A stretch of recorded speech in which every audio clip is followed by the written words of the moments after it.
Good afternoon, Com 405. My name is Jeffrey McKinney, and these lovely humans are my audience. And here's how I feel about ribbons.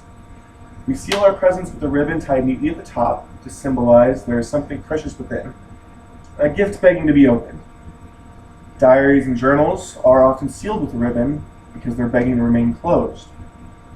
Ribbons are used to bind while adding a flair for ornamental and symbolic purposes, from ribbon cutting ceremonies to symbols that support awareness. In short, we use ribbons to support awareness because they add flair, symbolize the binding of the problem at hand, and because they are easily identifiable.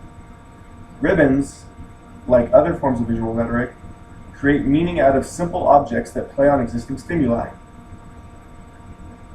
Through their use of symbols, such as ribbons, rhetorics call up ideas, pictures, and experiences in those they address.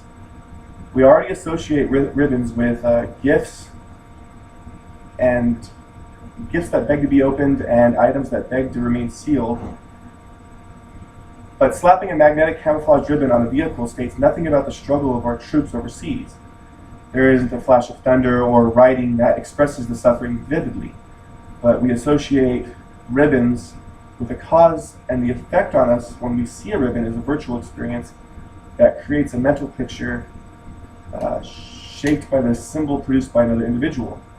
Meaning, these ribbons stimulate related thought processes in the minds of its observers.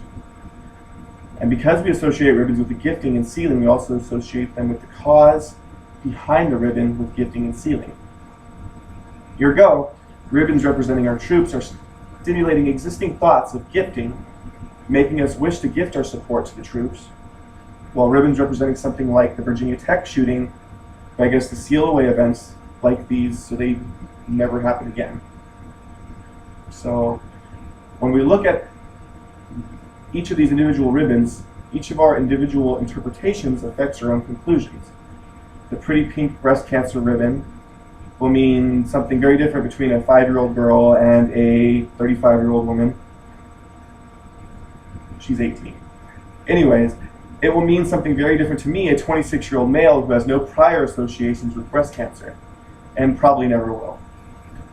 Each of our ribbons that are created will communicate something because we already have associations with the ribbons, and we understand that something has to be done, whether it be support awareness leading to the sealing of the future events that could happen, or something else entirely.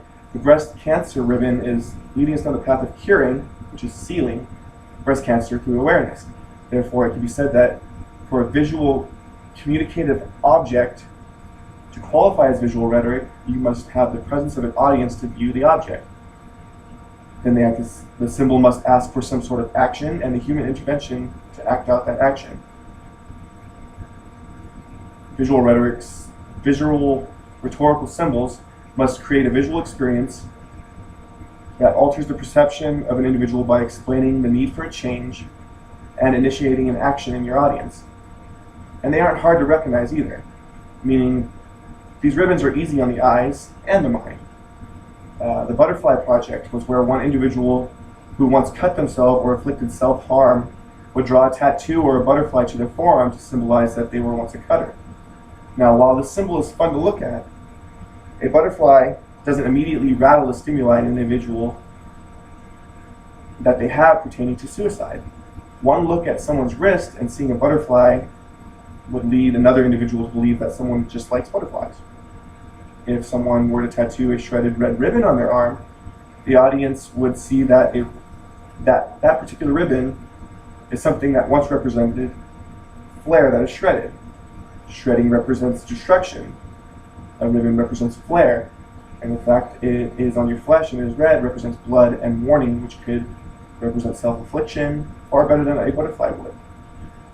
And that's how it works. And it works rather well with ribbons. They are simple objects that stand out from the ordinary, and they evoke existing stimuli for an action that is further defined by a color that also plays upon existing stimuli.